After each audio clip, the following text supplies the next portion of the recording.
오래지 않는데 나오셔서 아주 감사합니다. 특별히 우리가 장소를 이렇게 좀 낯선 데를 하는데, 특별히 오늘 날씨가 또 이렇게 눈도 좀 오고 그래서 좀 염려를 많이 했는데 이렇게 많이 해주셔서 감사합니다. 또 이렇게 저는 우리 임낙중 박사님 못 나오실 줄 알았어요. 멀리서 이렇게 몸도 불편하신데 이렇게 멀리 오시기 참 감사합니다. 그래서 제가 여러분들을 이렇게 보는 마음에 큰 부담을 느낍니다. 왜냐하면 이런 분들이 이렇게 오시는데 제가 항상 두려운 마음이 있어요. 마음 가운데 이분들에게 제가 같이 이렇게 뭔가 말을 들을 수 있고 또 뭔가 생각할 수 있는 그런 재료가 있어야 되는데 그런 항상 제가 좀 좋은 의미의 스트레스 그걸 받고 있습니다. 그래서 그건 좋은 거다. 제 자신도 발전할 수 있고 그래서 오늘 이렇게 정말 감사합니다. 그리고 사실 오늘 우리 회장님 말씀하신 대로 중용을 시작하는데 우리 신인순 화백님께서 특별히 저한테 중용을 시작합시다. 이렇게 요청이 와서 제가 그 말씀을 아주 잘 받아들이고 오늘 이제 중용을 또 새해도 되고 하니까 이 중용을 시작합니다. 근데 이 중용하기 전에 제가 오늘 목이 좀 트이지 않아서 중용을 하기 전에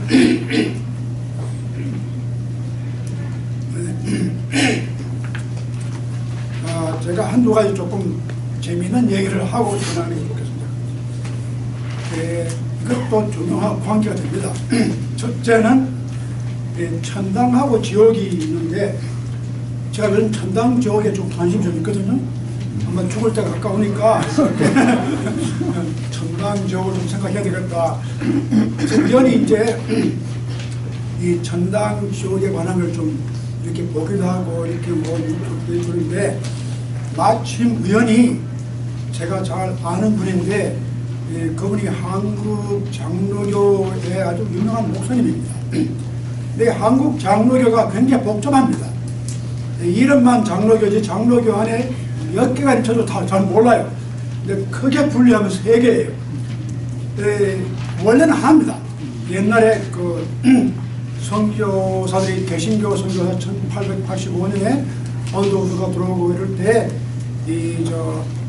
그때 장로교가 언도우드가 장로교였고 아펜서는 감리교였고 그래서 이화학당을 세우고 아펜서는 감리교 세우고 요리 전문 세우고 이런 다 이제 장로교가 세우고 했는데 그래서 이것이 메인라인 개신교입니다.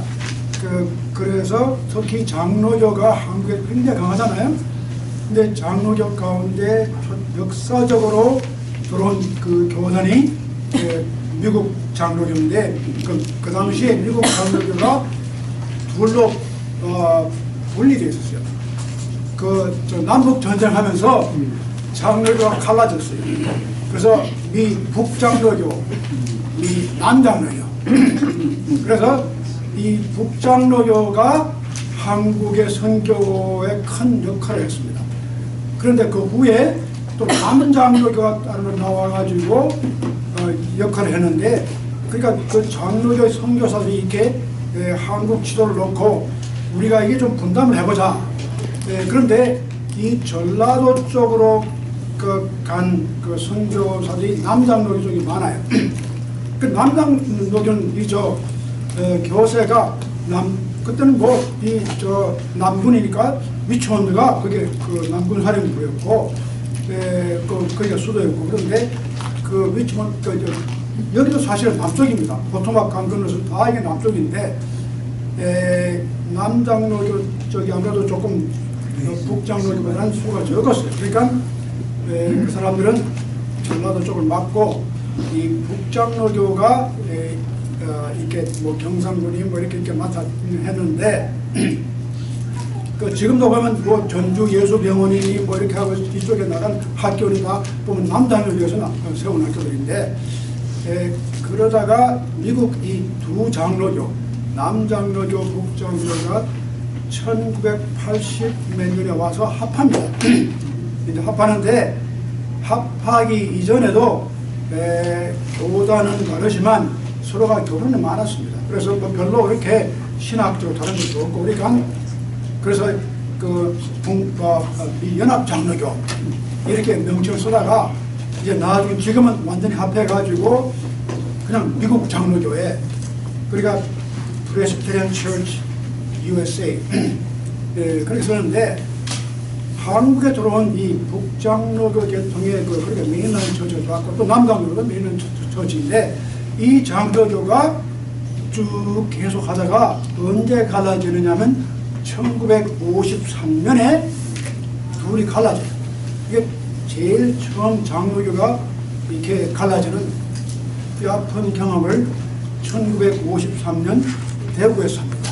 그때 6.25 그 전쟁이 막 끝날 무렵인데 그때 왜 그렇게 그런 문제가 생겼느냐? 가장 기본적인 문제는 신학적인 문제입니다.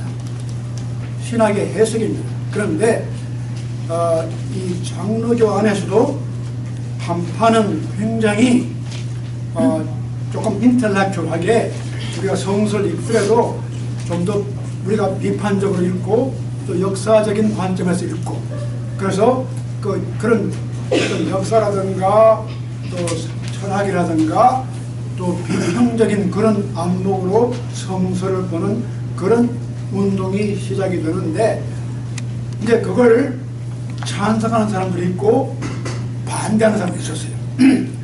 근데 미국 안에서도 그게 갈라집니다. 미국에서 가장 오래된 장로교 신학교가 프린스턴 신학교입니다. 뉴저지에 있는. 근데 이 신학교가 1920년대 와서 갈라집니다. 갈라져서 조금 더 이렇게 그 성서를 자유스럽게 좀 더 학문적으로 연구하자는 파가 거기 남고 거기서 갈라져 나온 파가 웨스트민스터, 필라델피아는 웨스트민스터라는 신학교를 따로 만들어요. 그래서 아주 보수적인, 소위 말하면 복음적인 그런 신학교가 형성이 되는데 이러한 바람이 한국에도 불어왔습니다.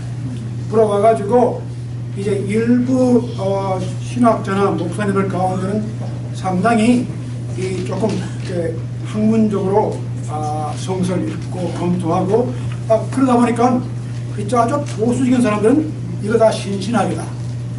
새로운 신학, 신신학은 이단이다. 뭐 이래가지고 싸움이 붙었는데 결국은 이쪽 이렇게 보수적인 사람들이 이게 이단이다. 이게 정리를 해버렸어요. 그러니까 이 파에서는 정말 아주 어렵게 됐어요. 자기들이 이단이라니까 이럴 바에는 우리가 따로 하나 교파를 만들어야겠다. 그래서 만들어 나온 것이 기독교 장로회, 소위 말하면 기장입니다. 그리고 보수적인 남아있는 교회가 예장, 예수교 장로회. 그래서 장로교가 하나는 예수, 하나는 기독 이렇게 갈라지는데 이제 우리가 재밌는 얘기를 보면 거기에서 이쪽 조금 더 진보적인 학자 계통의 사람들의 수가 적어요. 거기에 속했던 사람들이 그 옛날 조선신학교를 만드는데 그 초창기에 그 송창근 박사가 그때 1950년에 다 납득대가 훌륭한 분들인데 이 송창근 박사가 훌륭한 분입니다. 이분이 김재준 박사라든가 한경정 목사라든가 김정준 박사 모든 그 후에 살고 미국에 보내가지고 교육도 시키고 아주 그런 자기 제자라든가 후계자를 많이 길른 분이에요. 근데 그분은 아깝게도 그냥 유교사는 이제 납북대가. 근데 그 후에 함태영 목사라고 있습니다. 여러분 생각하면 옛날 이승만 정부인데 그 사람이 부통령이었어요. 함태영 박사가. 근데 그 함태영 박사의 아들이 누구냐면 한병춘입니다. 한병춘을 혹시 아웅산 사건 때 죽었습니다. 그때 전두환 정부 때 청와대 비서실장 하셨는데 그 아들이 누구냐? 한재하, 한병수. 그러니까 그 3대째인데 그 함씨가. 그런데 그쪽 파가 이제 기상을 세우고 김재준 박사 뭐 이런 분들이 거기에 한 주동이 되어가지고 근데 거기에 간 사람들이 되게 신학적으로 굉장히 진보적인 사상을 가진 사람들이에요. 그리고 거기에 남아있던 사람들 예장은 근데 수적으로는 여전히 큽니다. 되게 아주 보수적이에요. 보수적이고 그쪽 사람들은 저걸 다 신신하게니까 따라가면 안 된다. 저 성경을 갖다가 저 인간적으로 멋대로 해석해가지고 우리는 글자 그대로 믿어요. 그러니까 축자 영감서 글자 하나하나가 다 하나님의 영감으로 했기 때문에 감히 이걸 마음대로 번역도 못하고 자기 마음대로 이게 글자 그대로 믿어야 된다. 그걸 모세 오경은 모세가 쓴 거다. 그러니까 이렇게 어떤 편집술이라든가 그런 어떤 인간적인 지혜로다가 해석하면서 다 배격했어요. 근데 그때 이제 그 당시에 재미있는 얘기가 많습니다. 한 분이 근데 남장로교가 잠깐 보수적인데 그래도 남장로교가 한국 교회가 그렇게 보수적이거든요. 근데 제가 아는 한 분이 이 장로교 신학대에서 그때 김기수란 이름이 참 불편한 김기수란 미국 분이 김기수인데 리처드 크림이란 선교사가 이 남장로교의 가장 이 주된 신학교가 리치몬드에 있는 유니온 신학교입니다. 리치몬드의 남장로교에서는 가장 오래되고 또 가장 중심적인 학교인데 거기에서 구약학 박사를 받아가지고 한국에 선교를 나와가지고 이제 구약을 가르치는데 누나가 고래배 속에 들어가서 3일을 있다가 나왔다는 거예요. 이게 말이 안 되는 얘기예요. 이게 어떻게 사람이 고래배 속에 들어가서 3일간 거기 있다가 나오느냐 말이죠. 그러니까 이분이 이제 그 당시에 1960년대입니다. 그 강의를 신학생들에게 우리가 이건 글자 그대로 우리가 믿어서는 안 된다. 그리고 여기에 깊은 상징적인 의미가 있다. 우리가 그걸 그렇게 이제 해석을 했나 그렇게 얘기했다가 쫓겨났어요. 그래서 도국으로 쫓겨나버렸는데. 네, 그래서 와가 이제 교수를 하다가 얼마 전에 아무래도 돌아가셨어요. 키스 트림이라고. 제가 그분을 여러 번 만났거든요. 제가 그때 여기 리치몬드에 있었으니까 한 2년. 근데 이렇게 한국 교회가 이제 갈라지기 시작했는데 그 중에 또 예장 가운데 또 갈라졌어요. 예장 가운데서 더 보수적인 것이 예장 합동입니다. 예장 가운데 통합이 있고 합동이 있고 도대체 통합은 뭐고 합동은 뭐냐 그러죠. 근데 합동은 합동이고 통합이 또 갈라진 거예요. 근데 그 합동은 이 통합보다 그래서 자기들도 신학교를 따로 세웠어요. 그래서 총회 신학교가 따로 어딘가 그리고 이 통합 측은 광야로 있는 장로교 신학교가 통합입니다. 그런데 이 합동 측의 목사님입니다. 이분이 미국 와서 웨스트민스터에서 공부를 하시고 템플에서 하기로 하시고 이제 그 합동 측에서는 굉장히 잘 알려지는 목사님인데 자기가 천국을 봤대요. 환상 가운데서 천국과 지옥을 다 가봤고 봤는데 8일 동안 자기가 환상을 봤다는 거예요. 그래서 자기가 감정을 해요. 그래서 참 재미있다. 그럼 무슨 얘기가 한번 들어보자.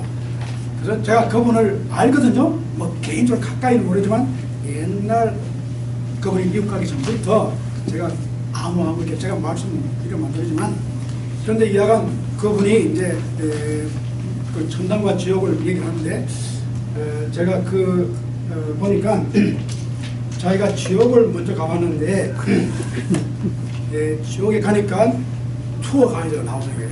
지옥을 소개해주는 투어 가이드가 누군가 보니까 뭡니까 강남우 북한의 누군가 김일성 밑에서 목사님 강양무 목사인가? 네, 강양무 목사가 나와가지고 지옥을 투어 가더라 하던데. 그러니까 강양무 목사는 아주 악명 높은 목사거든요. 김일성 밑에서 예수 믿는 사람 잡아다가 다 고발해가지고 죽이고 그 사람이 김일성 밑에서 했단 말이죠. 공산주의자가 돼가지고 목사가 돼서 자기 머릿속에서는 저놈은 죽일 놈이고 이제 지옥 갈 놈이라 아주 크게 팍 들어가지고 그러니까 아니나 다를까 지옥 가니까 강영광 목사 와서 탁 내가 완전하면서 그 지옥 그 투어 가게 된 거예요. 그래서 이제 하는데 지옥이 3층으로 되어 있답니다. 이게 3층인데 그 지옥이 이제 지옥에서 조금 이제 여긴 조금 덜 뜨거운 데고 이건 좀 더 뜨겁고 이건 아주 뜨겁고 그런데 여기 가보니까 이제 누가 와 있는 거 하니까 뭐 공자님이라든가 한석이라든가 석가모니라든가 이런 분들이 그렇게 나쁘진 않지만 예수를 안 믿었으니까 다 여기 있는데 나는 보니까 나는 여기 와서 나는 이쪽 못 가잖아요. 난 공주도 못 되고 그러니까 나는 이거보다 한층 내려서 내가 갈 곳은 바로 여기입니다. 앞으로 죽으면 내가 지옥 가는데 여기 적어도 여기 아니면 여기인데 아마 여기 아닐까.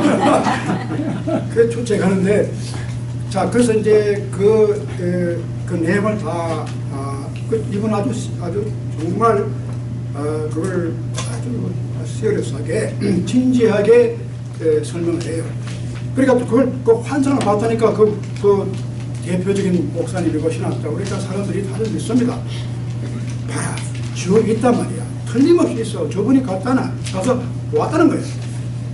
그런데 이제 제가 한번 생각해 보니까 우리가 지옥이라고 하는 개념을 어떤 공간으로 생각해요. 공간. 어떤 지역적인 공간이 있잖아요. 신앙이 어떤 특별한 이 장소가 이게 지옥이다 이렇게 생각하잖아요. 바로 이런 생각이 드는 거예요. 어떤 공간이 있는데 그 공간에 삼천 구조가 되어 있고 근데 참 놀라운 게 저는 그러세요. 자 지옥 가니까 지옥에 가이드가 강양훈 목사가 나왔는데 만약 미국 사람이 지옥을 가면 누가 나올까? 그렇잖아요. 그 지옥 그러면 지옥이 일정한 곳에 있다면은 그럼 투어 가이드가 각 나라마다 다 다른가? 뭐 말씨가 그렇게 영어 한 사람은 또 영어 투어 가이드 나오고 뭐가 나오고 그게 이제 어떻게 만약에 우리가 이 지옥이라는 곳이 아주 객관적으로 일정하게 누구든지 방문하고 다 이렇게 저기 어디에 있다. 그러면 거기 그 가이드가 자기가 어느 나라 사람이냐 어떤 문화에 속하냐에 따라서 다 달라지든지 아니면 지역이 다 여러 개가 따로 있든지 이게 좀 문제가 복잡한 거예요. 그러니까 우리가 지옥이라고 생각하는 것이 우리가 생각하고 있는 우리의 생각의 반응입니다. 우리가 어떤 문화에서 어떤 말을 쓰고 있고 어떤 사회 환경에서 살고 있느냐에 따라서 내가 생각하는 지옥이 달라져요. 그러니까 지옥을 갖다가 완전히 객관화시키는 큰 잘못이 우리는 흔히 지옥이 어떤 객관적인 장소가 따로 어디 생각하잖아요. 누구든지 저기다. 마치 우리가 여기 살 때 저 센터비는 저기 있다. 저 베데스는 저기 있다. 그런 식으로 생각하고 객관적인 어떤 공간을 지옥에 생각하잖아요. 그러니까 그게 말이 안 되는 거죠. 이건 순전히 주관적인 자기가 생각하는 자기의 지옥의 개념을 객관화시킨 거예요. 그러니까 천당도 마찬가지예요. 천국에 가니까 천국 얘기도 하나 하죠.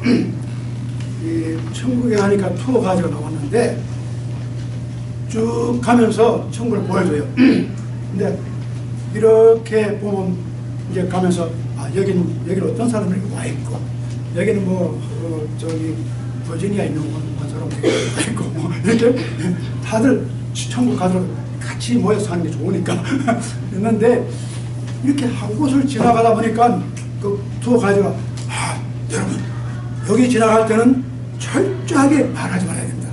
사이렌 조용히 지나가야 됩니다.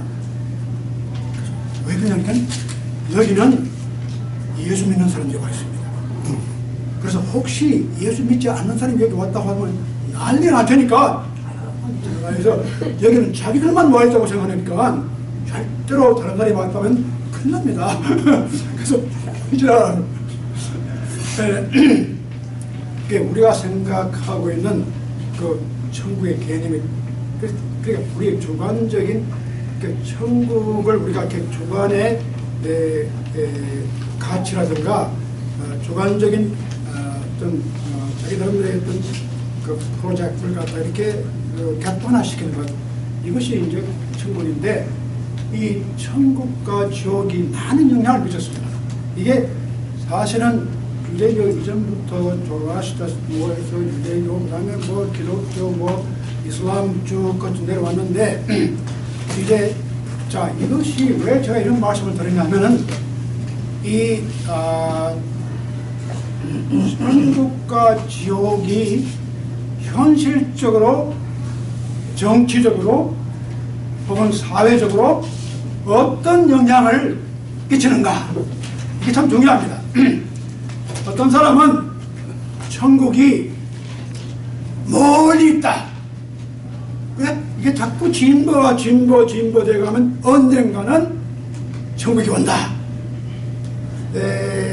소위 말하면 evolutionary thinking, 이게 일종의 그걸 갖다가 뭐죠, 생물학적으로 말하면은 진화론적인 생각을 합니다. 그래서 이 사회가 또 변하고 좀 더 좋은 사회가 되다 보면 나중에 점점 해서 계급 간의 싸움을 하고, 서로 또 이제 뭐 갈등이 있고 분쟁이 있고 사회를 변형시키고 이러다 보면은 나중에 유토피아. 그 유토피아라는 말이 참 재밌는 말입니다. 히라 말에서 나온 건데,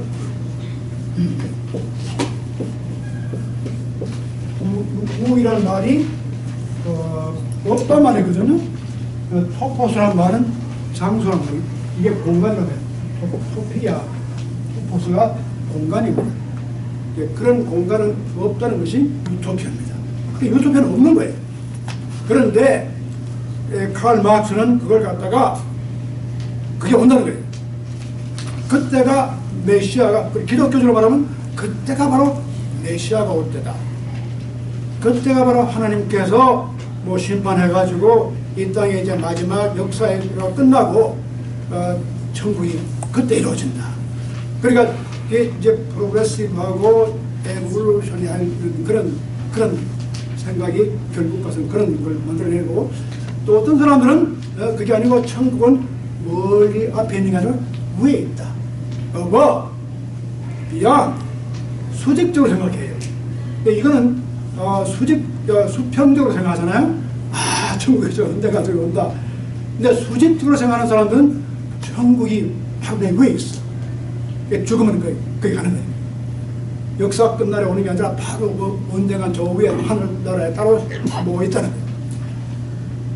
이렇게 생각하든 저렇게 생각하든, 이제 문제는 그러한 생각이 현실 정치나 현실 문화나 사회 여러 분야에서 어떤 영향을 끼치느냐.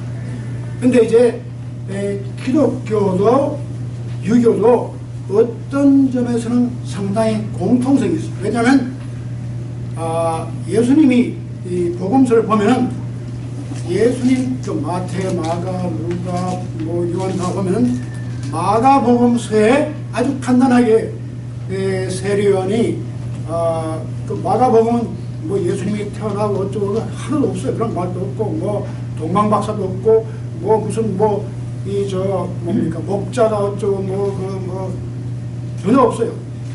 그 시작이 천국이, 그 세례 요한이 이제 그 세례를 주면서 천국이 가까이 왔다. 아주 urgent, imminent, 빨리 회개하고 뭐 이렇게 예수 믿고 이제 그래서 갑자기 예수도 이제 거기서 세례를 받고 하는데, 그러니까 그 예수의 일생에 대해서 전혀 안 나와요. 근데 마가복음이 대개 학자들은 제일 처음 실었다는 거예요. 그러니까 예수님 돌아가신 한 40년 전, 아마 40, 50년.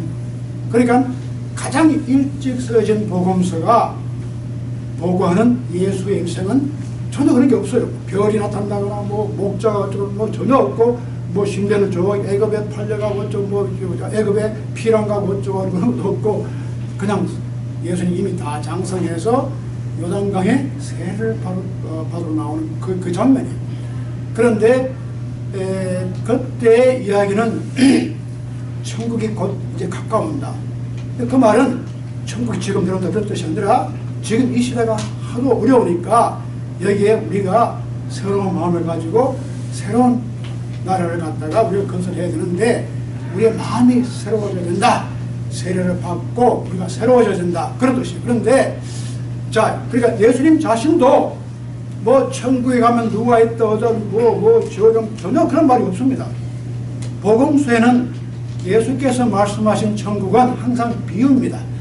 천국은 씨 뿌리는 자의 씨를 여기다 뿌리고 저기다 뿌리는데 어떤 씨뭐 이렇게 잘 자라고 항상 천국을 이 땅에 있는 어떤 사건으로 비유를 했어요. 그렇지 한 번도 공간적으로 저 끝에 가서 언제 올 거다든지 저 위에 있다든지 그렇게 말씀하신 적이 전혀 없어요. 그게 놀라운 겁니다. 그건 다 후에 나온 얘기들이지 예수님 자신이 하신 말은 항상 지금이에요. 지금 천국은 마치 하고 항상 그 킹덤 오브 갓을 갖다가 그걸 갖다가 패러블 비유로 설명했어요.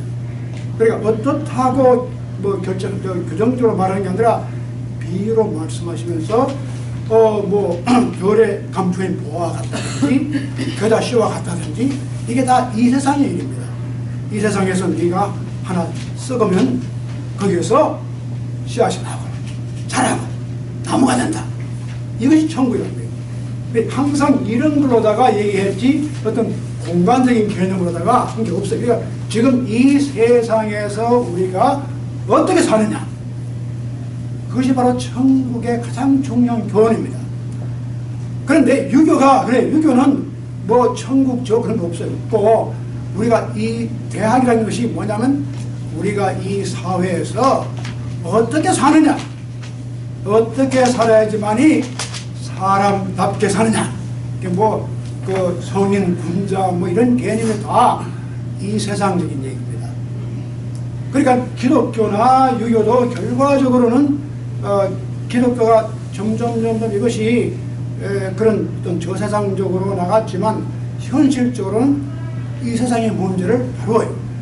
자, 그러니까 정치에 아까 우리 박인영 박사님이 신문까지 오셨는데 이 미국이 이게 처음 이렇게 생길 때 제퍼슨 같은 그런 분들은 이 계몽주의의 사상에 많은 영향을 받았거든요.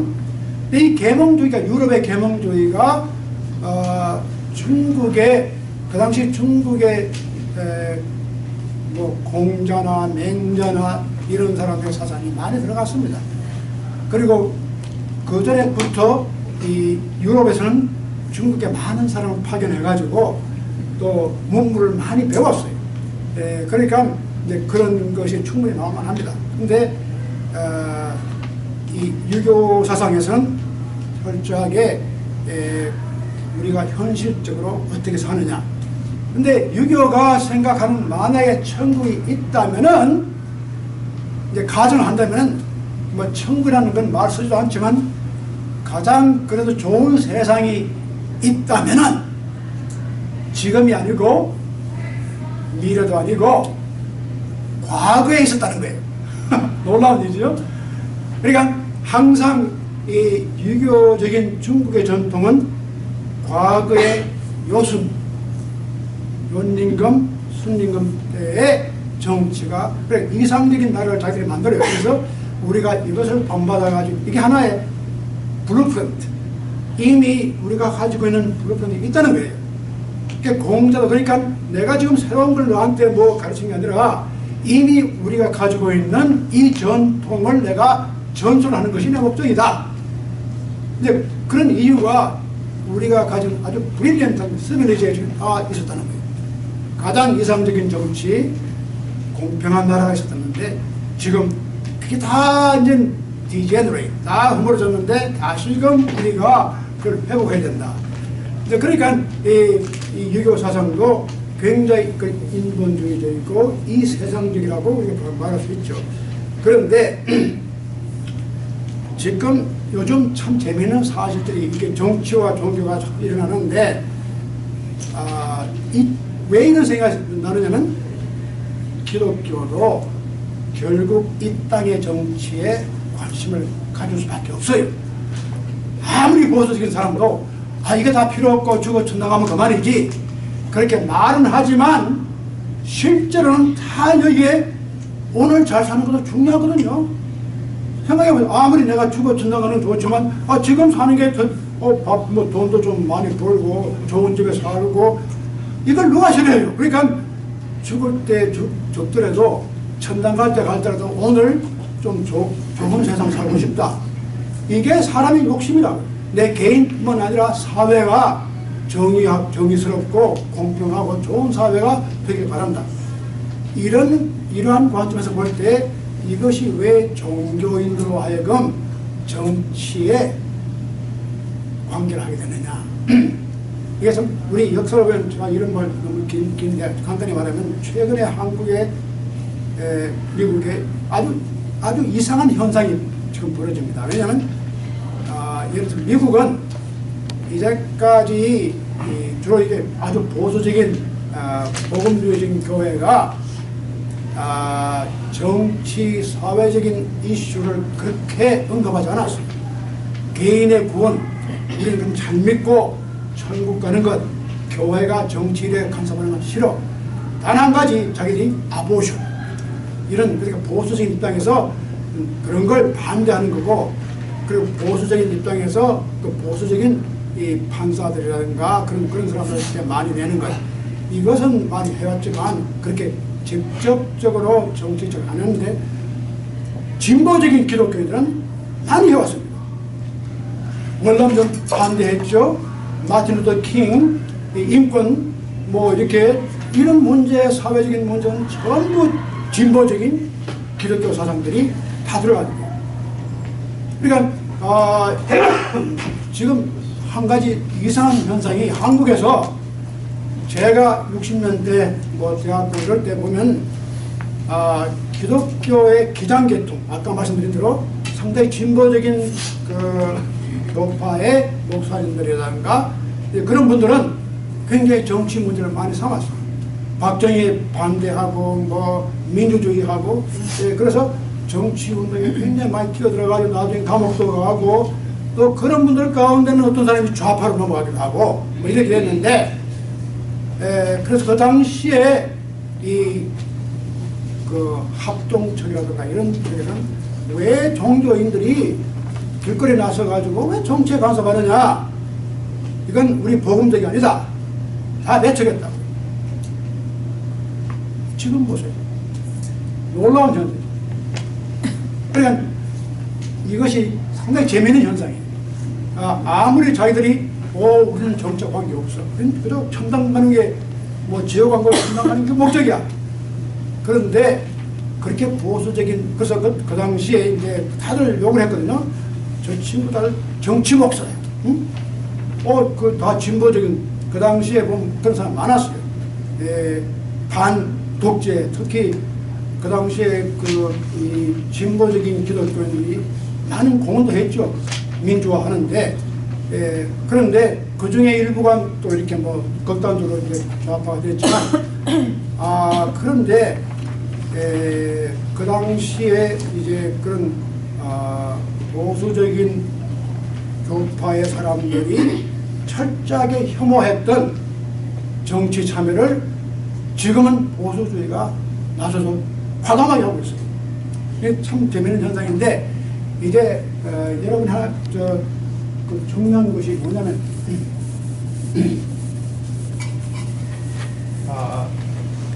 제가 옛날 1960년에 대학 다닐 때 철학하고 신학하고 공부 이렇게 할 때 아주 유명한 독일의 신학자가 있었는데 그 사람 이름이 누구냐면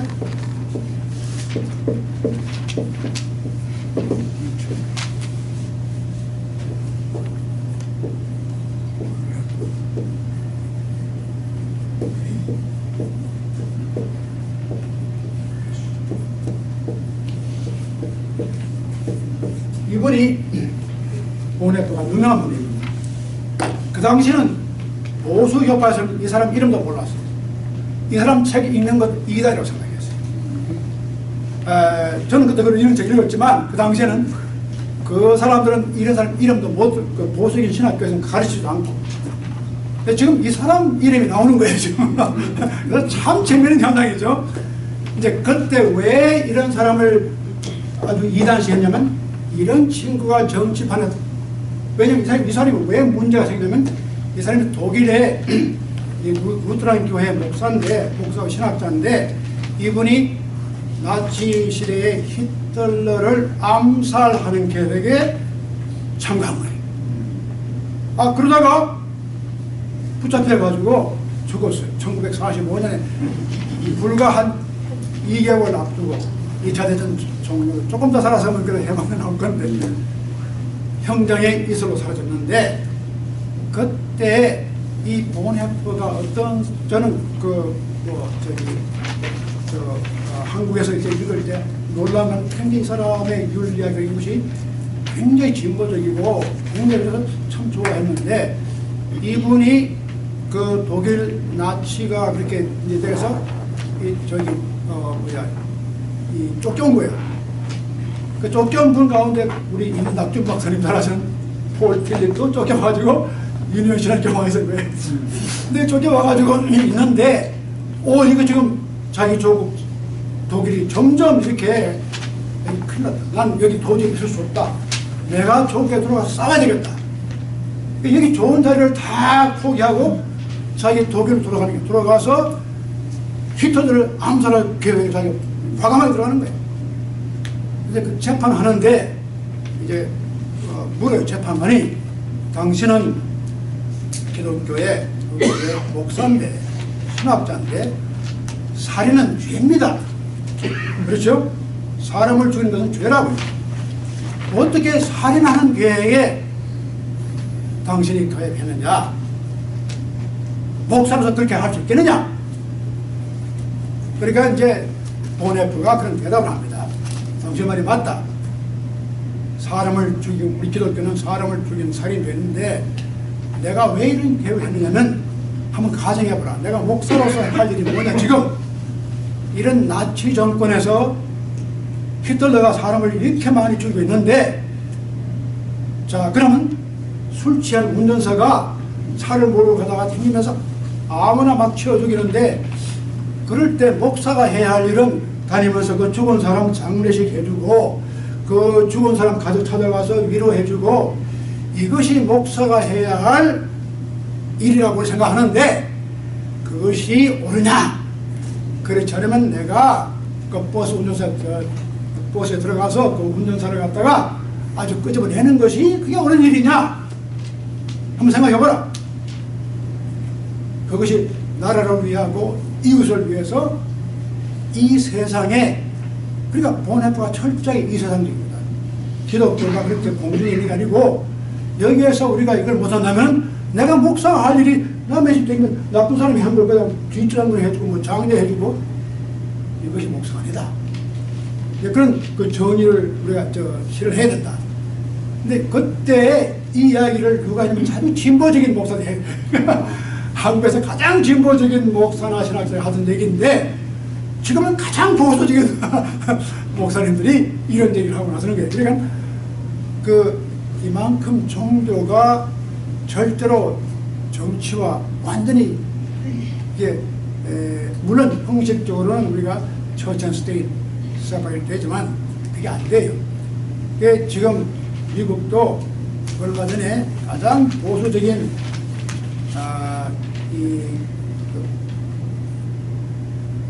교인들 가운데서 매거진 가운데 이게 크리스찬리티 투데이 그런 게 있습니다.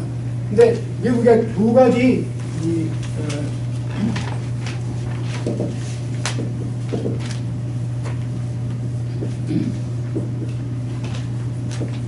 하나는 크리스천 센츄리, 이 1844년부터 나온 잡지입니다. 미국의 남북 전쟁 이전부터 이게 아주 대표적인 개신교 잡지고, 또 하나가 그 위에 나온 것이 이게 빌리 그램이 만든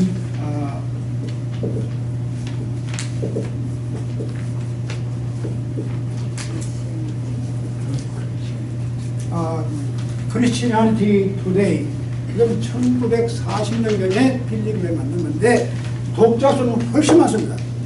이건 굉장히 아주 그 보수적인 그런 기독교 이 복음 표방하는 그런 뭐 침례교라든가 뭐 보수적인 장로교라든가 그런 사람들 중심으로 나오는 이게 이제 매거진이고, 이건 굉장히 조금 이게 프로그레시브하고 진보적인 학자들이나 뭐 목사들이 하는 건데, 자 여기에서 얼마 전에 아주 컨트로버셜한 그 그러니까 오피니언, 간단한 아티클이 나왔는데 트럼프 대통령을 탄핵해야 된다. 그리고 이것을 그 사람의 그러니까 그 have to remove from office. 이건 상상도 못할 일입니다. 이런 아주 이반젤리컬한 보수적인 효과가 트럼프를 계속 밀어왔거든요. 근데 이런 아주 나오니까 뭐 뉴욕 타임스 원데서 다 그냥 지금 여러분 집에 가서 쳐보시면 이걸 처음 그 아티클 다 나옵니다. 트럼프를 미국해야 된다. 근데 그러면서 이 사람들이 이제 이 지도자로서 가지고 있는 기본적인 모럴, 에티컬, 자기 프라이빗 뭐 이게 뭐 자기가 어떻게 그건 문제 삼지 않. 그래도 퍼블릭 모랄리티, 퍼블릭 에틱스. 근데 이걸 처음으로 문제 삼는 거예요. 그런데 이제 물론 난 이제 뭐 그 트럼프를 이렇게 난 그게 정치적인 이슈에 뭐 찬성하고 반대 그런 거 전혀 그런 뭐 관계 없으니. 근데 트럼프가 잘한 것도 있고 못한 것도 있겠죠. 근데 제가 이제 한 가지는 잘했어요.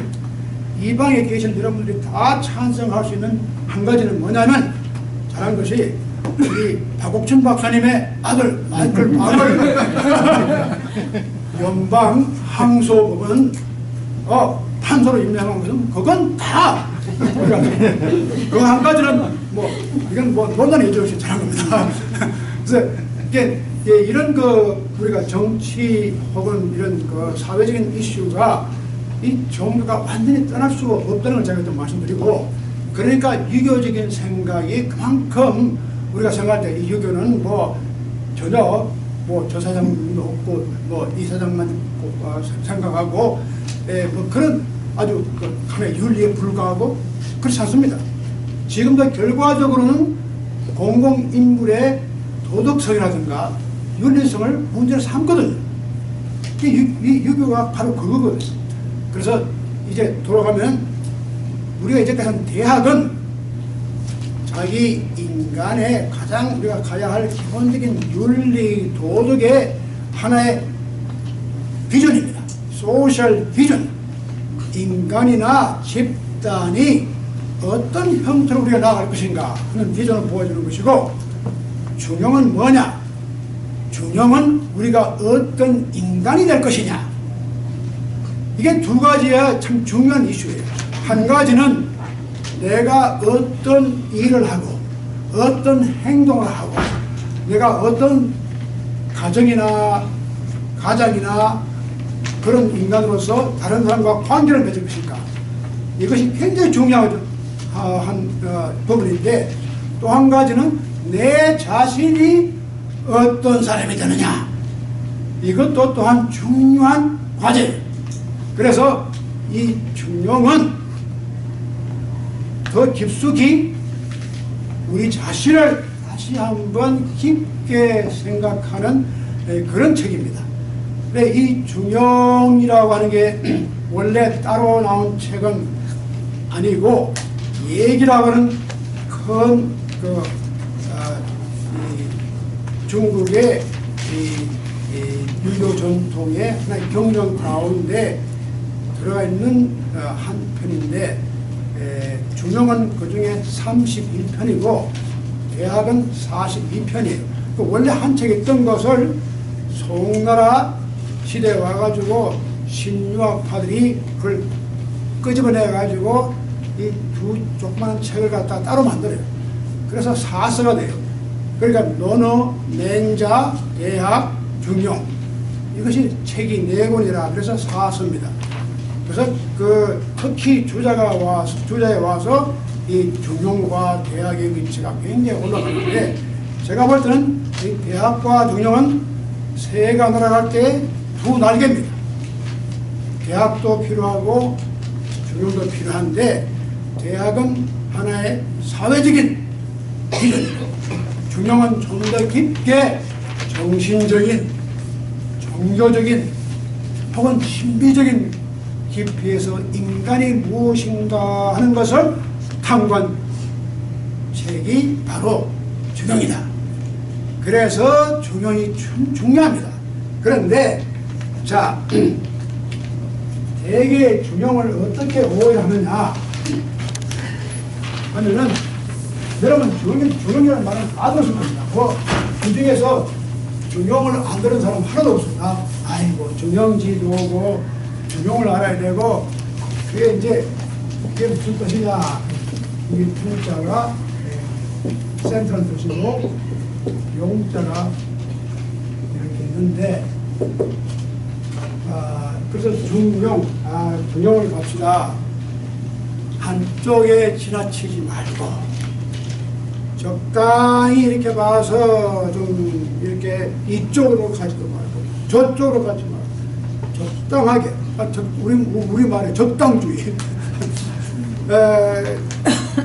그러한 그 개념이 상당히 강해요. 양극을 피해가라. 지금 이런 세상에 네가 이쪽에 가도 손해보고 저쪽에 가도 피를 보니까 적당히 중도를 지키는 게 좋아. 어떻게 보면 기회주의가 되는 거고, 굉장히 뭐랄까, 자기 이기적인 입장에서 자기 편리한 대로 살아가는 게 이게 중도지. 왜 그렇게 난리치면서 밖에 나가고 뭐 이게 뭐냐? 중도를 지켜. 그래서 세상이 이렇게 바뀌더라도 뭐 괜찮지, 또 저렇게 바뀌더라도 또 괜찮지. 나가 그쪽에 기울이가 않으니까. 그래서 중도다. 이제 얼마 전에 제가 알고 있는 그 여자분, 한국 여자분인데 신학교에서 가르치는 분이에요. 그분이 카운셀링을 가르치는데 저보고 자기가 쓴 아티클을 하나 보내주면서 이걸 좀 읽어가지고 평을 해달라. 그래서 보내왔어요. 근데 읽어보니까 자기가 이제 카운셀링을 하는데 이 중용이 참 중요하다. 그러면서 중용을 이제 인용을 이제 했는데, 그러니까 저한테 그걸 보내왔어요. 그래서 보니까 이 중용을 젊은 이런 식으로 이해한 거예요. 적당히 그냥 이렇게 이 양극을 피해가지고. 근데 우리가 거의 90%가 그렇게 알고 있어요. 중용은 의뢰의 이쪽도 가지 말고 저쪽도 가지 말고 중간을 향해서 가라. 그런 의미가 없는 건 아닙니다. 있어요. 이 중자가 이게 센터, 가운데 중자거든요. 그 용이란 뜻이 조금 복잡한데, 용이란 뜻은 무슨 뜻이냐면 일관성이 있다는 거죠. 그리고 또 평범하다는 거죠. commonality. 그래서 두에밍 같은 학자가 번역하기를 이걸 sensuality and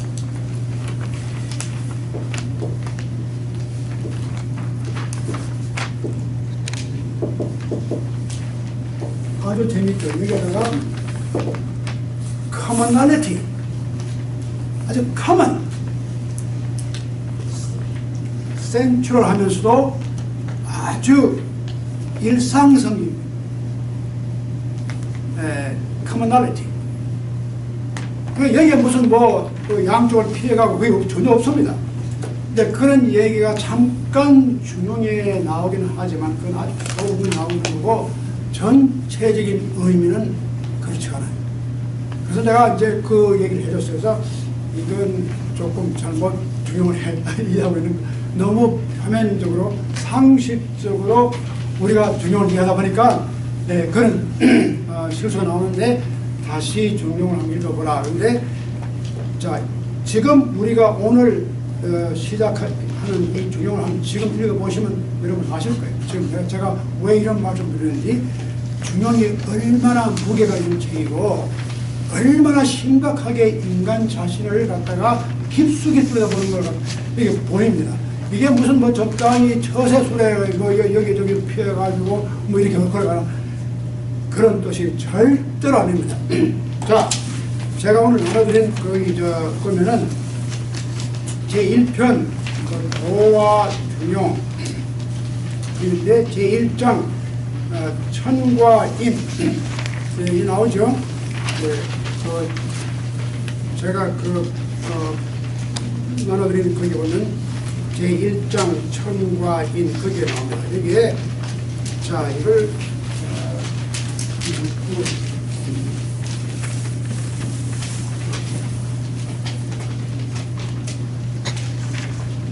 이게 아마 중용에서 제일 중요한 구절이 바로 이 구절입니다.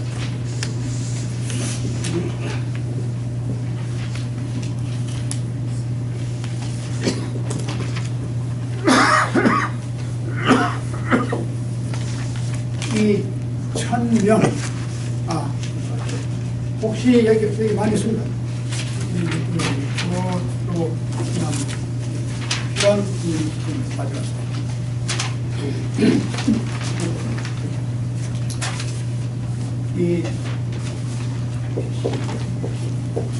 자, 이게 천명인데, 우리가 그 세대에 따라서 한국에서 그때 한문을 못 배운 분들도 계시니까 제가 한글을 이렇게 쓰는 게 좋겠어요. 네, 천명인데 이 천명이라는 말을 여러 가지 씁니다. 천명이 뭐 어쩌고 뭐 인명이 그런 이건 하나의 나온 우리가 명사로 쓸 때는 한 단어로 씁니다. 천명. 근데 여기서는 그게 아닙니다. 천명이 뭐냐? 이게 공자에서 나오는 천명은 the mandate of heaven, 하늘의 뜻이다, 하늘의 의지다, 이런 걸로 쓰는데 그 말은 천과 명을 합해가지고 한 단어로 만들어서 명사로 쓸 때는 그런 의미가 돼. 그러나 지금 중용에서 말하는 천명, 지, 위, 성. 그런데 여기서는 그런 뜻이 전혀 아닙니다. 천과 명이 떨어져 있어요. 하늘이, 이 명자는 천과 명이 붙어있는 명사가 아니고 명자는 하나의 동사예요. 하늘이 명령을 해서 하늘이 우리에게 시키는 것, 그런 뜻에서 명이에요. 그래서 그건 천명이라는 뜻을 생각하지 마시고 하늘이, 주어가 하늘이에요. 이건 동사예요. 하늘이 뭘 시키느냐? 하늘이 우리 인간에게, 여기 인간 빠져있지만 what heaven infer and thou to us, 우리에게 heaven이, 하늘이 우리에게 주신 것, 이것을 소위 말해서 성이라고 합니다. 성은 뭐냐? 네이처입니다. 저 성질, 뭐 본성, 뭐 성격을 많이 쓰잖아요. 그래서 성이라는 말은 네이처. 그러니까 인간에게는 인성이 있고, 뭐 자연에도 어떤 자연적인 뭐 나무나 뭐 풀이나 다 성이 다 있습니다. 주어진 성이 있는데 그 성이 바로 뭐냐면 하늘이 우리에게 주신 거예요.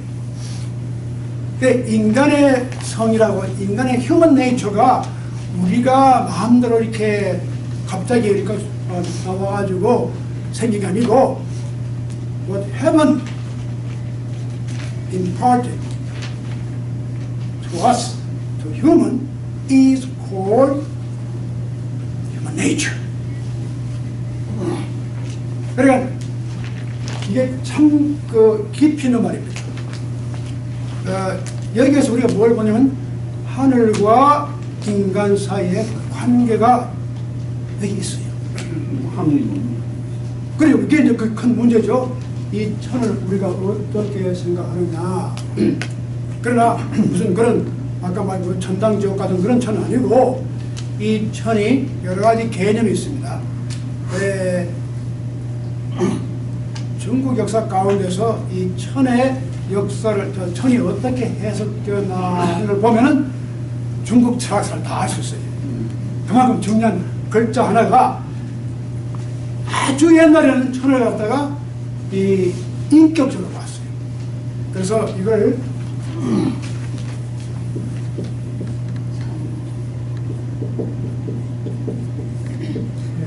상제라고 그러면 그렇게 써요. 상제, 상디.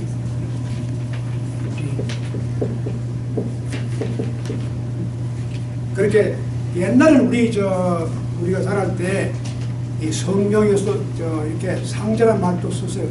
그 초창기 기독교에서는 이 상제, 하나님을 상제라고 부르고 또는 천주라고 부르기도 하고 하늘의 주인, 그러니까 천주 혹은 상제, 이게 다 한문에서 나온 얘기인데 이건 옛날에 이게 다 아주 옛날에 쓰던 이 이름이 그 후로 점점 없어지고 천으로 바뀌어버렸어요. 그래서 하늘이 무섭지 않느냐, 뭐 하늘 밑에 어쩌고 이제 그러다가 이제 이게 상제의 개념이고 인격적인 그런 개념이 없어지는데 이것이 언제 다시 이게 이제 나타나냐면 17세기입니다. 마테오 리치 마테오 리치가 신부가 천주 시를 썼잖아요. 근데 중국에 와서 이제 가만 보니까 중국의 이 서양에서 생각하는 무슨 갓, 뭐 이런 신의 개념이 있느냐고 아무리 살펴도 그 당시에 나오는 책들을 봐서는 안 나와요. 이 천만 나오는데 이 천은 좀 막연해. 그저 하늘, 반드시 좀 인격적인 개념이 없어요. 그리고 일종의 moral 파워나 force, 뭐 cosmic force 이렇게 생각하지 특별히 뭐 하나님 같은 그런 유일신적인 그런 의미가 없단 말이에요. 그래서 이걸 어떻게 번역하나 고민을 하다 보니까 옛날 문서를 뒤져보니까 그게 뭐가 나오느냐? 상제란 개념이 나와요. 아, 됐다. 그래서 마테오 리치가 이 상제라는 걸 다시 부활시켜가지고 이게 그래서 우리나라에 이 천주 시대가 들어오고 이럴 때는 이 마테오 리치의 그 번역이 많이 들어옵니다. 그래서 이 상제라는 개념이 들어오거든요. 그래서 이런 것이 중국 역사가 점점 가다가 없어지고 그게 무엇가 되면 하늘. 그러니까 하늘이라는 게 꼭 유일신관적인 하늘이 아니고 인간의 어떤 운명이랄까. 그래서 천년도 일종의 운명같이 이렇게 생각하고 어떤 우주가 움직이는 어떤 힘이 있다. 그게 하늘이다. 비인격적인 개념으로 많이 등장해요. 그런데 이 천자가 또 동시에 전혀 비인격적인 건 아니라고요. 그래서 조금 이게 복잡해요. 그래서 중국 철학사 가운데서는 이 천을 여러 가지로 해석합니다. 그래서 이 유명한 중국의 그 철학서를 쓴 풍유란, 이 풍유란이 마지막에 그냥 불행하게도 공산주의에 그냥 아부하게 됐지만 그 사람이 남긴 큰 공헌이 그 두 권 중국 철학서가 있습니다. 근데 거기에 보면은 이 하늘의 개념을 한 서너 가지 썼는데 첫째는 어떤 physical sky, 이런 개념도 있죠. 그냥 하늘. 또 하나는 어떤 authority, 뭐 power, 그런 거니까. 또 하나는 어떤 destiny, 어떤 운명, 천이 뭐 하늘이 정한 거다. 어떤 거는 또 moral, ethical power, 이것도 천. 그래서 이 천의 개념이 여럿이 있습니다. 근데 이게 조금 이렇게 복잡하지만 이걸 종합해서 생각하면 그만큼 이 천이 중요한 역할을 해왔거든요. 인간의 궁극적인 포르틸리기 말은 일종의 ultimate concern. 이게 이제 우리가 이 하늘이 하나의 상징입니다. 구체적으로 하늘이 이거다 저거다 그게 아니고 인간이 가지고 있는 가장 궁극적인 관심, 궁극적인 실제를 상징적으로 표현하는 중국에서는 천이다. 이렇게 생각합니다. 그래서 기독교에 우리가 말하는 하나님도 제가 이런 말 하면 교회 가서 쫓겨나는데 하나님도 상징입니다. 우리가 하나님을 너무 자꾸 이렇게 객관화시켜가지고 어떤 엔티티, 어떤 존재로 보잖아요. 중세기의 토마스 오케나스라 중세기의 이 존재로는 그런 여러 가지 논란을 많이 했죠. 하나님을 증명하기 위해서. 그런데 제가 볼 때는 하나님도 일종의 상징인데 내가 이런 말, 그 상징이라는 말을 잘 이해해야지 잘못 이해하면 내가 이단됩니다. 상징이 그냥 이게 실체는 없고 그게 상징적이야. 그건 흡이다. 그 말이거든. 잘못만 말하면 그거 뭐 상징이지. 그건 하나의 형식에 불과한 것이지 실제는 아니다. 근데 우리 그건 상징에 대한 이해를 너무 잘못한 거예요. 인간은 상징이 없으면 못 살아요.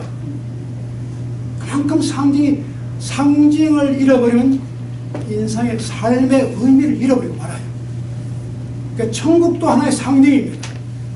인간이 가지는 궁극적인 관심이 어떻게 이루어지느냐. 그러니까 하나님이라는 게, 그 사실 또 하나님이라는 말도 이건 기독교에 있는 말이 아니거든요. 이건 우리 한국의 옛날에 무교 이 샤머니즘이라든가 다 그거 초창기 선교사에 왔을 때 그것을 어떻게 번역할까. 다행히 여기는 하나님의 말이 있다 갖다 붙였는데 그게 하나님이 아니고 하느님. 그런데 이 개신교 이제 또 신학자나 목사들이 유일신을 강조해서 하나님 그래 붙인 거예요. 그래서 하나님이 되었는데 지금도 그러니까 우리 가톨릭에서는 하느님 이렇게 쓰잖아요. 그게 맞아요. 우리 옛날 개념은 하느님이고 그렇지 하나님이라는 게 없어요. 이건 개신교가 그렇게 만든 건데 우리 한국 사람들도 어떤 궁극적인 시점에 가서는 오 하나님 부른단 말이죠. 그 하나님이 저기에 있던데 그게 문제가 자기 마음 가운데 가장 궁극적인 관심, 궁극적인 그런 순간에 갈 때는 자기가 부르는 상징이에요. 이게 하나님이야. 그러니까 하나님이 있는 거예요. 내가 없다 그러면 진짜 나도 이제 지옥 가고 이제 교회 가면 이단 봐 그런데 그러니까 하나님이 있는데 어떻게 있느냐? 그런 공간적으로 있는 게 아니고 상징적으로 존재하는 거예요. 하늘이 바로 그런 존재예요. 그래서 이걸 참 잘못 들으면 큰일 납니다. 제가 이제 저는 교회에서 쫓겨나서 끝날 건 하나도 없지만 그래도 그러면 좀 그렇죠. 그래서 이 하나님에 대한 개념도 우리가 너무 이것을 객관적인 어떤 인물로 생각해요. 아닙니다. 우리가 가지고 있는 인간의 생각이 어떤 궁극적인 관점에 갔을 때 불러보는 이름이 있어요. 내가 불러보는 이름이 하나님입니다. 그게 상징적인 의미예요. 그 상징이 중요합니다. 근데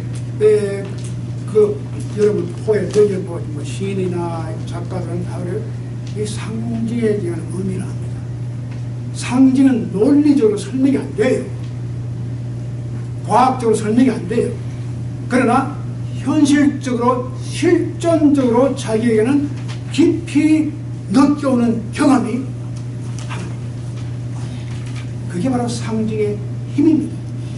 근데 이제 현대 사회가 너무 과학화되다 보니까 상징에 대한 의미를 다 잃어버립니다. 상징은 너무 그냥 쉽게 너무 이렇게 일률적으로다가 너무 샬로하게 그냥 만들어버렸어요.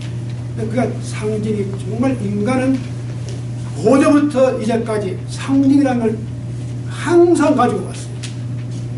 그래서 사람, 우리가 인간, 이것도 상징입니다. 국가 상징입니다. 그래서 그 상징적인 의미는 이게 바로 천입니다.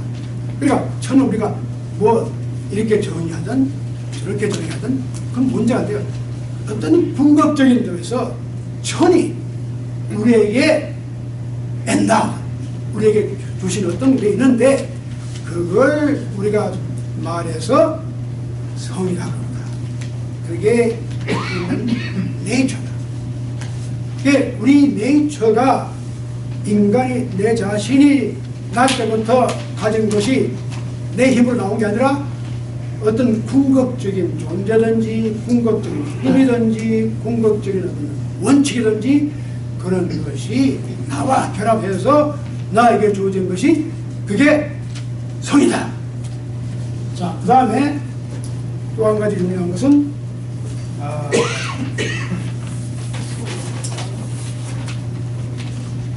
이게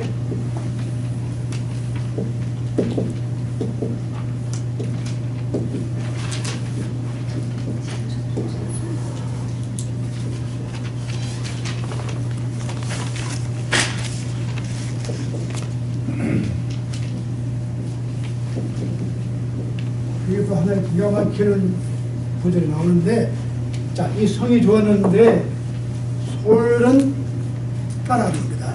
솔선수범, 그럴 때 솔자는 이 성을 따라가는 것이, 그것을 말해서 그게 바로 도다.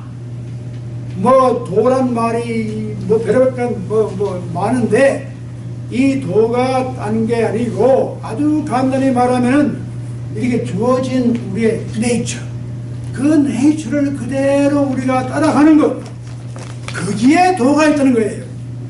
도는 누가 만들어서 이것이 도고 이것이 도가 아니라고 이게 우리한테 주는 것이 아니고, 도는 이미 하늘이 우리한테 성은 하나의 네이처로 주어질 때 그 속에 이미 들어와 있는데 우리가 그것만 따라가면 돼.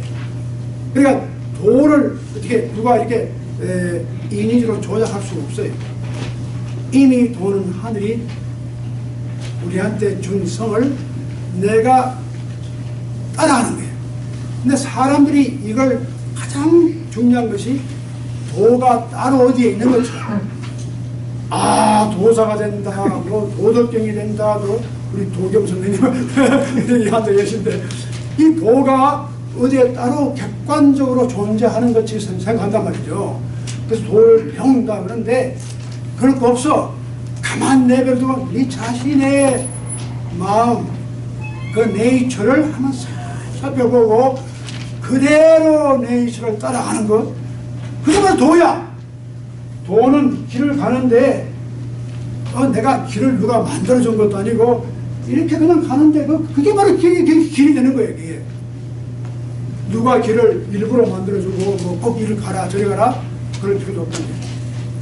단지 내 네이처가 요구하는 대로 따라가주면 그게 길이 되어버려요. 이건 이제 여러 가지 참 아주 때로는 굉장히 파격적인 의미가 있습니다. 그리고 또 한 가지는 이 도를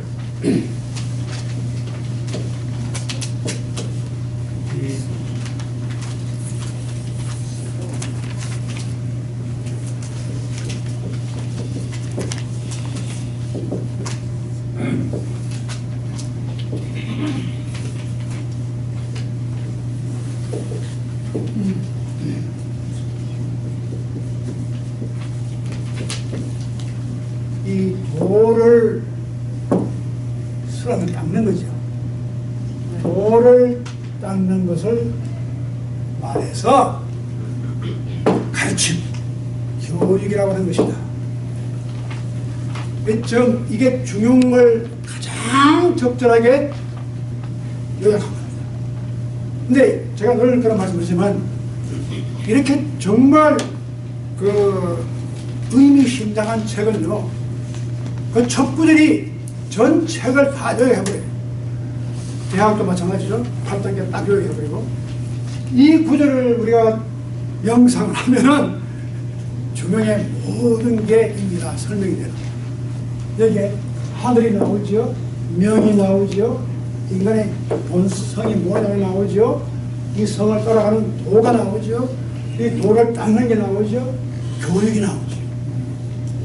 근데 그래서 이제 중용을 우리가 하려면은 뭐 복잡하게 다른 걸 외우지 않아도 요것만 외우면 아는 척 하면 됩니다. 요것만 딱 해서 하면 저 사람 굉장히 요것만 외우세요. 천명지위 성, 솔성지위 도, 수도지위 교.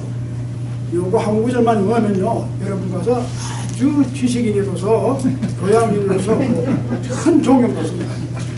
이건 뭔 사람 많거든요. 중용이란 말만 떠들지 그게 중요한 겁니다. 너 아직 그 중에 하나 몰라. 중용이 첫째이 뭔지 아나? 딱 한번 해보려면 꼼짝 못합니다. 뭐 쓸데없이 뭐 여기저기 뭐 피해가 적당히 가는 그게 아니야. 이렇게 심오한 거예요. 이게 진짜 중용입니다. 그래서 이제 나중에는 그 성이 나옵니다. 이게 저 가장 중요한 이제 그건 제가 다음 아주 좀 재밌네.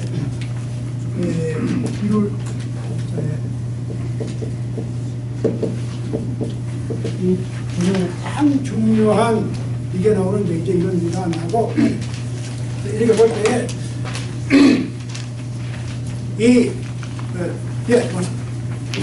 중용에서는 성선설하고 성악설 어떻게 해서? 좋습니다.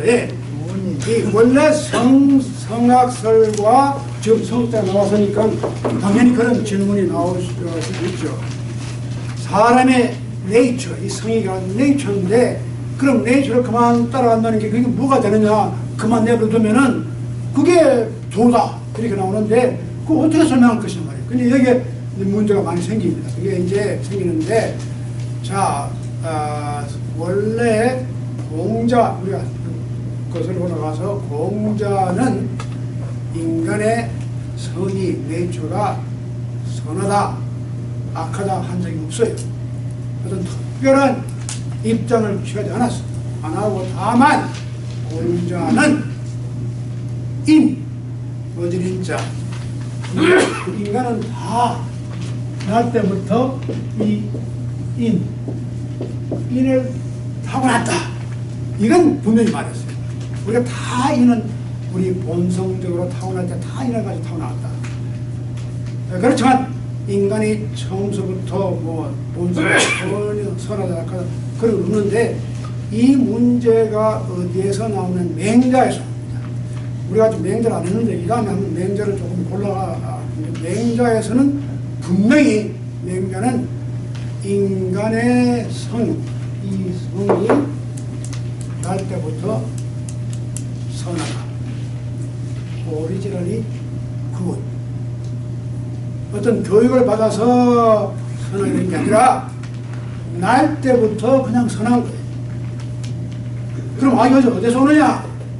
이제 그러면 그 악은 나중에 뭐 주위의 영향이라든가 어쩌고저쩌고 이제 거기에서 하나의 그 external circumstance, influence 이런 것이 만들어가지고 있게 나와. 근데 순자는 맹자를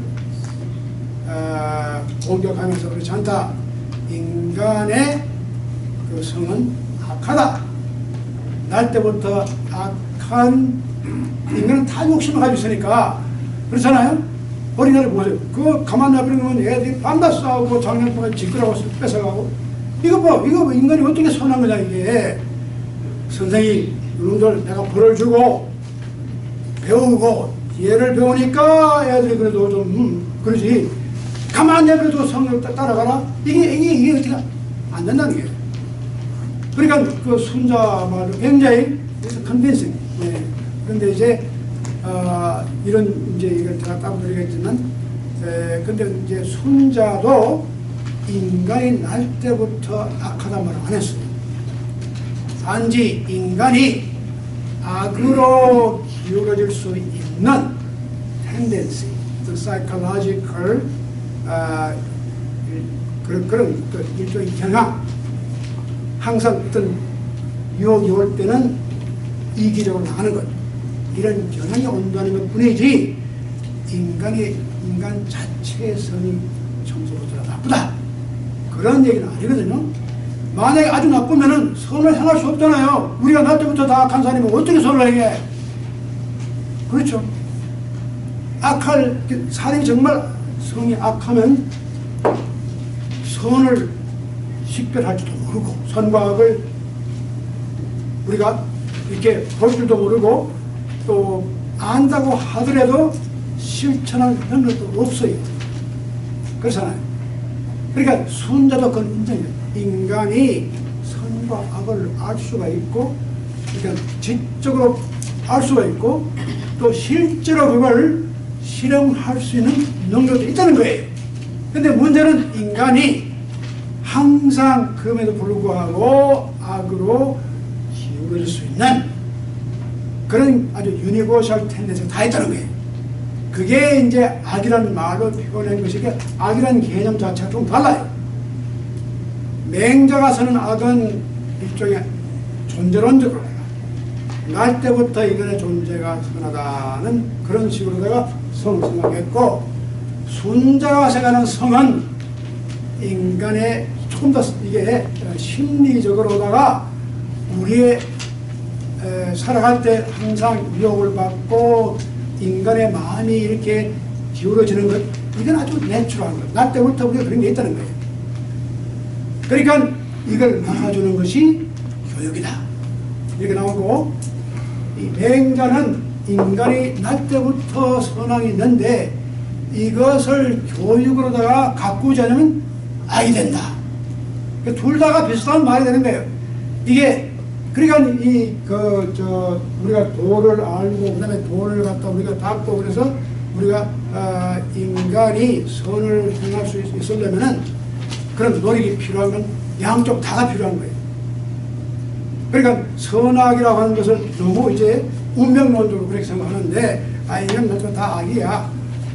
그럼 이게 선한 사람 하루 다 악인 것도 우리가 못 살죠. 다 서로 그냥 다 살인하고 다 도둑놈들. 그런데 그래도 뭐 좀 되거든요. 그러니까 인간이 선을 행할 수 있는 어느 정도의 능력은 다 있다는 거예요. 그러나 우리가 절대로 그 악으로 넘어가는 인간의 경향을 갖다가 무시 못하는 거예요. 근데 그건 참 좋은 생각이에요. 그걸 너무 낙관 맹자의 약점은 너무 낙관적으로 생각했어요. 인간의 네이처가 선하니까 이것만 잘 따라가면은 이게 다 솔성, 도가 되는 것이고, 이 도를 잘 닦으면은 그게 바로 교육이 되는 것이고, 굉장히 맹자적인, 근데 이 중용에 맹자적인 생각이 많이 들어와 있습니다. 근데 자, 다시 것은 이 중용을 누가 쓰느냐? 이게 이제 여러 가지 애매한 있는데, 학설이 있는데, 일반적으로 이제 쓴 사람이 누구냐 그러면 공자의 손자 자살한 사람이 있어요. 이 자살한 사람이 이거 썼을 것이다 그렇게 추정하는데, 자사 외에도 다른 사람들이 좀 더 이것저것 편집해가지고 나온 것이 이게 지금 중용이다. 되게 일반적으로는 그렇게 이제 알고 있는데, 그래서 중용이라고 하는 것이 맹자나 공자 이후에 나온 건 얘기에 나와 있지만, 많은 사람들이 생각할 때 오히려 그 후기에 나온 게 아니냐, 그렇게 추측을 많이 합니다. 근데 이제 이 중용을 우리가 이제 앞으로 읽으면은 이제 이 인간의 차원을 하늘과 자꾸 연결시켜요. 처음부터가. 그런데 이 사상은 물론 공자도 천에 대해서 얘기를 했지만 중용만큼 그렇게 깊이는 얘기 안 했거든요. 맹자도 천을 많이 말해요. 민심이 천심이고 어쩌고 다 하는데 이 중용만큼은 깊이 안 들어가요. 그래서 사람과 그 인간과의 관계가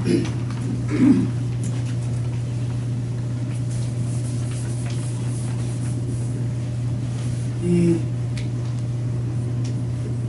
천과 대와 인, 이 대개 이렇게 세 가지로 분류를 합니다. 사람이 일반적인 이렇게 보면 이게 사람 맞습니까? 근데 사람 인자가 요즘 이제 그 고문자를 이렇게 발굴해 보면은 원래 사람의 모습을 그린 거다. 그렇게 이제 얘기를 합니다. 그래서 근데 이것을 옆으로 볼 때는 이렇게 보이지만 정면으로 보면은 이렇게 보여요. 사람이 이렇게.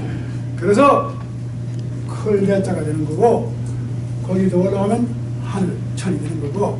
그래서 이제 사람과 하늘의 연결성을, 사람이 좀 더 커지면 대인이 되고 대인이 좀 더 올라가면 천이 되고 이렇게 세 갈래로 연결시켜서 이제 설명하는데, 중용은 아주 중요한 부분이 하늘과 사람의 관계를 하늘로 이렇게 둘이면서도 하나고 하나면서도 둘러봐요. 이것이 굉장히 중요합니다. 중용사상에서 가장 중요한 게 뭐냐면 인간과 하늘을 따로 둘러보지도 않고 또 그렇다고 하늘을 보지도 않고, 그래서 우리 속에 하늘이 있습니다. 또 하늘이 바로 우리입니다. 그런데 하늘이 바로 나다 그러면 하늘이 필요 없잖아요. 내가 하늘인데 뭐 따로 있을 필요 뭐 있어. 그런데 그것도 잘못이에요. 하늘이라는 상징이 필요해요. 아까 제가 말씀드린 그래서 상징입니다. 하늘을 어떤 객관적인 물체로 이해하는 게 아니라 인간은 누구나가 어떤 궁극적인 상징으로 하늘을 가지고 있고 하늘을 믿고 있고 하늘과의 관계를 가지는데, 그러니까 이건 다 허위다, 결국 사람이다, 이렇게 보는 것은 공산주의예요. 마크스는 그랬어요. 다 필요 없는 거예요. 완전히 유물론자거든요. 모든 물질이 결정하니까 그런 좋은 인생이 다 필요 없는 거고 상징 다 필요 없는 거예요. 그러나 그래서 이 종교적인 관점은 그게 아닙니다. 그것이 허위가 아니고 인간 자체가 벌써 그런 상징을 요구해요. 그 상징이 인간을 인간답게 만들어줘요. 그래서 이런 다이나믹한 두 가지 역동적으로 이렇게 움직일 때 사람이 돼요. 사람에서 여기 인간이 있는데 위에 천을 없애버리면 사람이 안 돼요. 그게 문제라고요.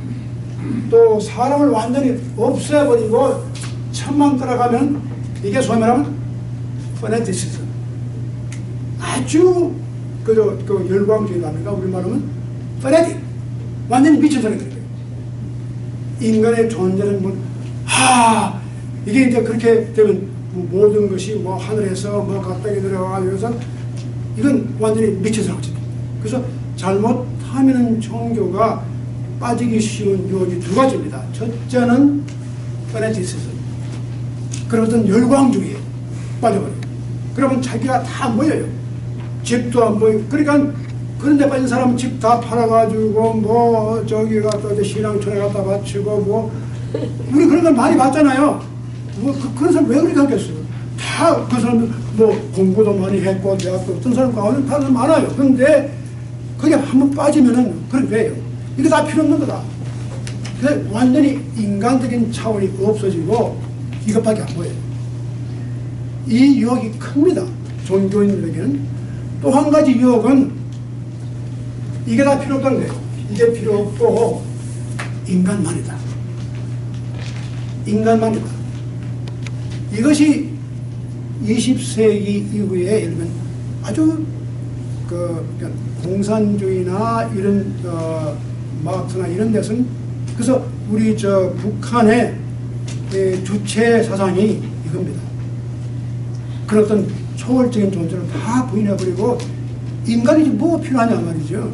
우리가 주체가 되는 거고, 또 잘못하면 철저한 과학주의. 이것도 그 과학 자체가 하나의 절대적인 진리라 이렇게 믿어버리면은 그 차원을 다 없애버려요. 그래서 그게 그 안트로포센트리즘, 인간주의.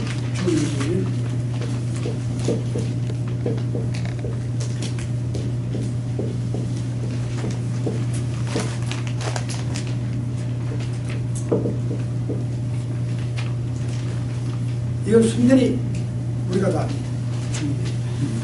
제가 지난달에 말씀드렸듯이 지금 우리가 닥치고 있는 문제 가운데 중요한 문제가 그러니까 기후변화라든가 이런 뭐 글로벌 워밍이라든가 이런 문제하고 중요하고 아무 관계가 없다고 생각하는데 그렇지 않습니다.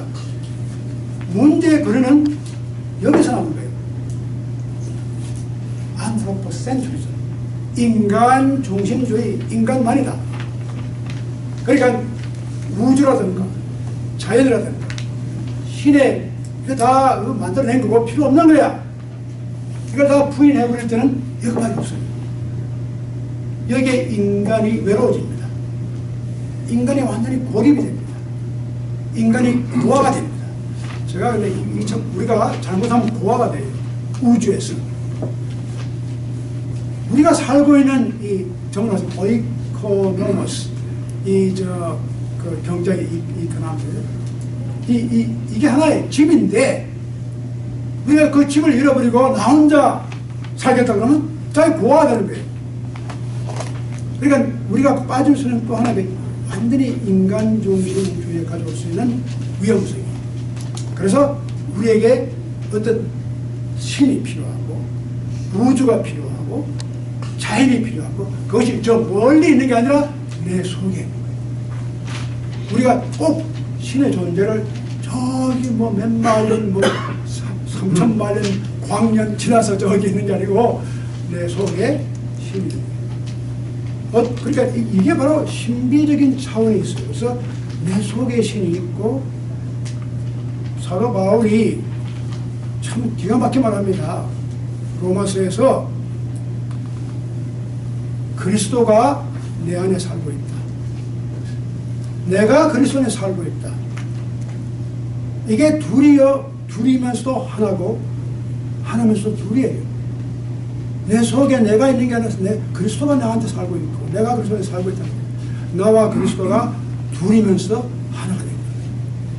그러니까 지금 우리 21세기의 인류의 가장 큰 문제가 여러 가지 문제가 많지만 가장 기본적인 문제가 이런 사상적인 철학적인 신학적인 문제가 이겁니다.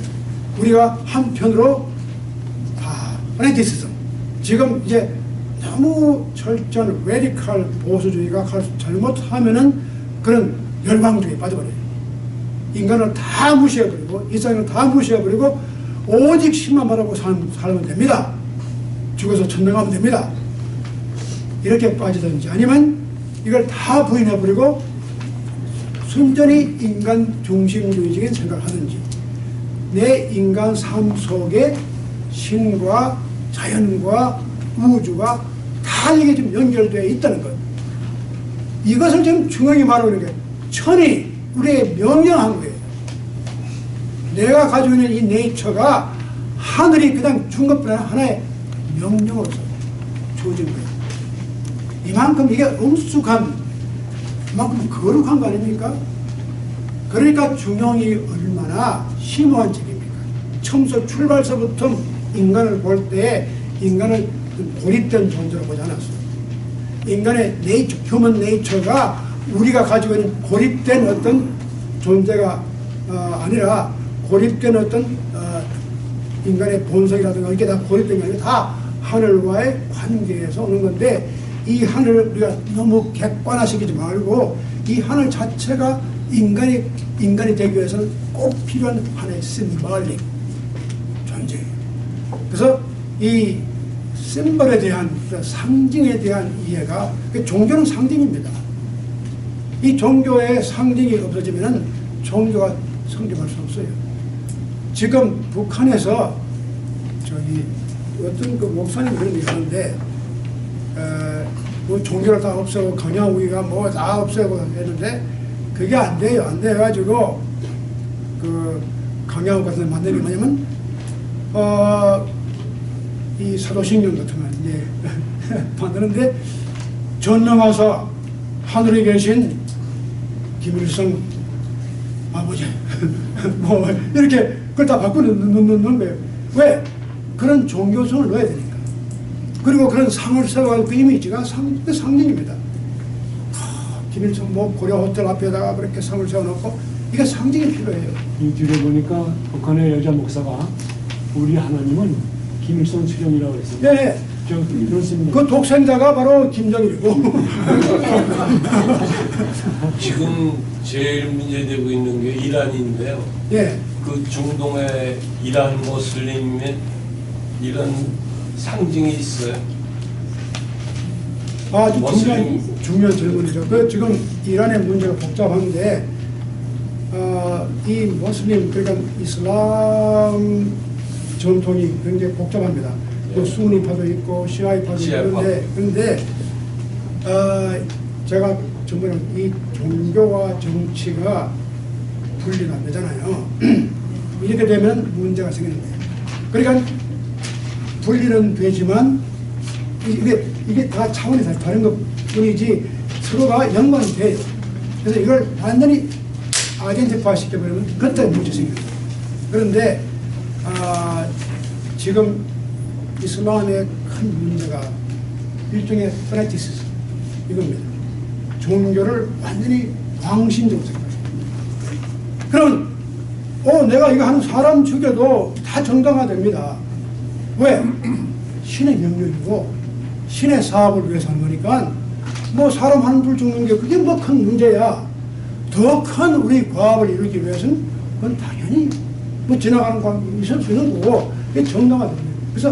그래서 이 프랙티시즘이 위험합니다. 기독교인들도 때로는 그까지는 안 갔지만 때로는 야 학교 가서 공부할 게 뭐가 있어 그러거든요. 그거 뭐 우리가 죽고 나서 천당하는 게 중요한 것이지 11조하고 우리 열심히 교회 나와 일하지 그러니까 우리가 그런 생각을 자꾸 이게 잘못하면은 종교가 그런 이상한 힘이 있어요. 그래서 우리의 생활을 갖다 지배해버려요. 지금 이슬람의 문제가 그겁니다. 그래서 더더욱 그런 종교가 분리가 안 되니까 이것을 어떻게 타파해 나가느냐 이것이 가장 큰 문제거든요. 이란은 신정일체주의 때문에 아야톨라가 대통령 위에 있습니다. 그렇죠. 대통령을 따를 때라도 아무 일이 없습니다. 그렇죠. 네. 힘을 못 써요 대통령. 그렇죠. 네. 그래서 그 종교가 가지고 있는 위험성이 바로 그겁니다. 그래서 근데 그런 위험성이 어느 종교나 다 있습니다. 근데 이슬람이 하나의 극단적인 예이지 제가 아까 말씀드렸지 우리나라에도 그때 뭐 문선배 뭐 이거 뭐 박장로 박태선 장로 신앙촌 그런 많았거든요.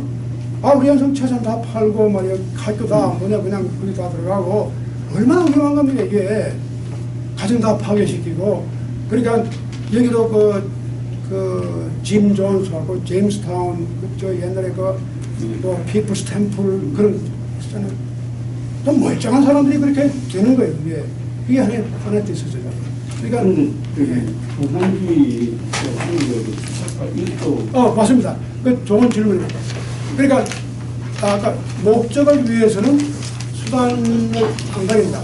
그러니까 지금 저는 전문가가 아니지만 이 좌파 아주 극단적으로 나가게 되면 주좌파가 어떻게 되면 왜 그런 지금 자기를 정당화를 해요. 우리가 이렇게 하는 것은 지금 볼 때는 그게 불이 같고 이것이 이치에 맞지도 않고 그렇지만 더 큰 목적을 보면 이 사회가 유토피아로 가는 하나의 어쩔 수 없이 지나갈 수밖에 없는 하나의 피치 못할 단계다. 이렇게 정당화 시킨단 말이에요. 그러니까 자기들은 그런 것을 조금 더 마음 가운데 조금 더 길티를 안 느껴요. 그럼 문재인이나 조국이도 그렇게 생각할까요? 내가 그렇게 나오면 윤 박사님 알아서 해보십시오. 제가 그 강의 들으면서 아까 그